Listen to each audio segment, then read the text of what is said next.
Hello, this is John from Clock Repairs Merseyside again. Yes, right, I just thought I'd do another shorter video on this French clock, another French clock we have, another Boule tortoise shell type clock. This clock, unfortunately, is okay. I would consider it to be, fair condition. I wouldn't consider it to be, in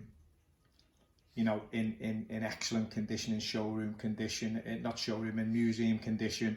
It has its issues, it has its problems. But again, as I've said, these clocks are, over 100 years old. So, they've been around quite a few times, been through in a couple of wars and one thing and another, probably being moved around the country everywhere.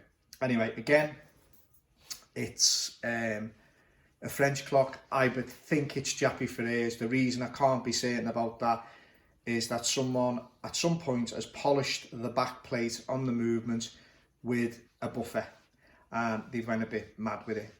So in other words, they've sort of rubbed the name out, which I'll show you. Well, they've rubbed most of it out, which I'll show you. Could be Mo. It could be Mogan. I just feel it'll be Jappy Ferrers. But anyway, this one has got the porcelain dial, which I'll move it closer to you. As you can see, it's got the porcelain dial, which is a bit different to the other one. So yeah, it's a striking clock, strikes on a gong the same as the other. The brass work, as you can see, is pretty similar. It's pinned on throughout. So, again, that'll probably pop off and we'll clean it. But being straight, this one, from the brass point of view, the brass work point of view, doesn't look too bad really, to be honest with you. I mean, it may be, I don't know, just a bit of a brush up. I don't know. I mean, I don't think I want to go too far with that. I'm just gonna.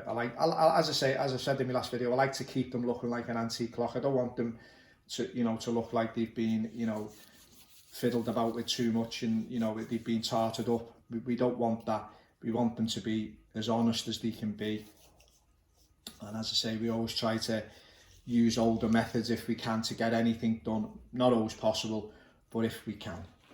Anyway, if we turn this clock round, as you will see,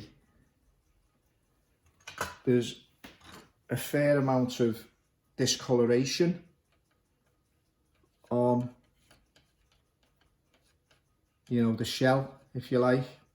Now, obviously, that's because it's been in the sun. It's been obviously in a window, and that's where the sun has been shining. And over the years and years and years, it's discoloured it. Again, I'll probably leave that. It's part of the clock's character. I'll probably leave it. It's part of its character. I mean, some of the mistakes on antique clocks that you see, well, not mistakes, should we say the imperfections in antique clocks that you see, I mean, it's all part of its character, and it gives it that authentication. I mean, it says, doesn't it? It says, this clock's been around a long time, this clock, and then so when I say to people, well, this clock say circa 1900 again,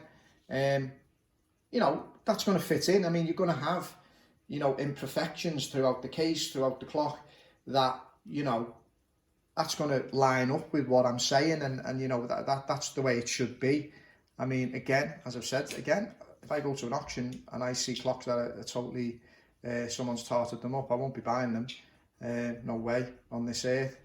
So there's that, because that obviously indicates as well, if they've had to do too much work on the case and or on the brass work and stuff like that, that can indicate that the clock's been in a bad environment.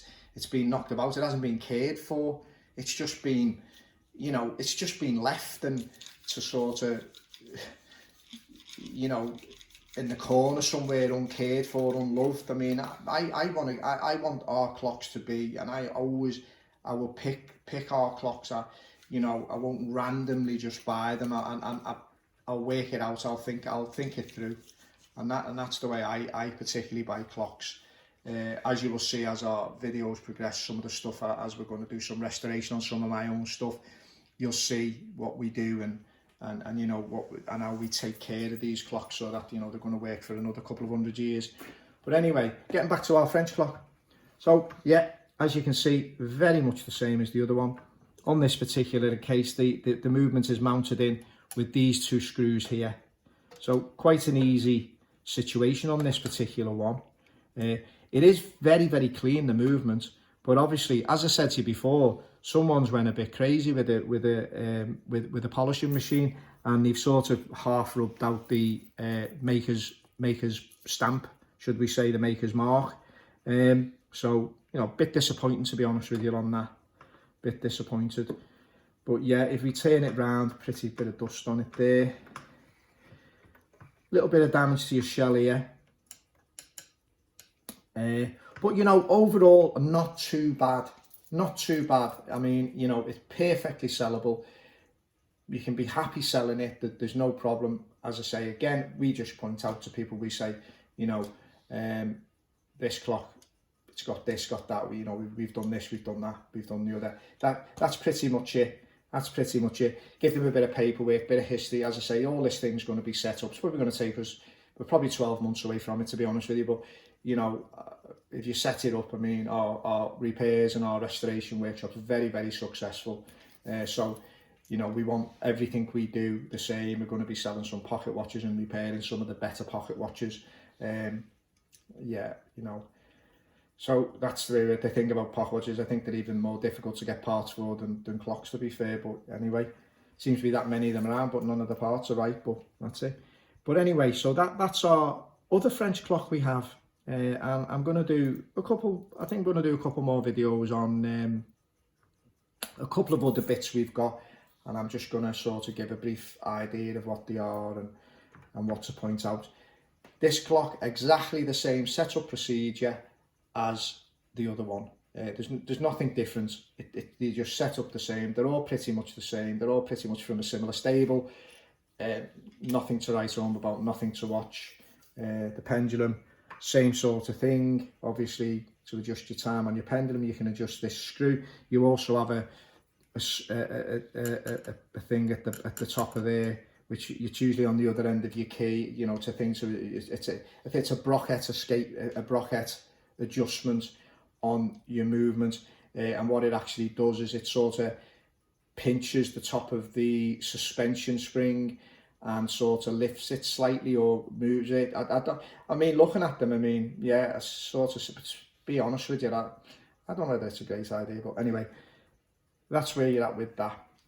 So yeah, this is John from Clock Repairs Merseyside, and as I say, you know, please feel free to comment, obviously friendly comments, and then I always try to answer my comments, and as I say, give us a like and a thumbs up, and please subscribe. I mean, I'm going to keep as many videos going as I can, and I always try to answer all when people pass comments, I always try to answer them comments. Anyway, John from Clock Repairs Merseyside, have a great day. I'll speak to you soon.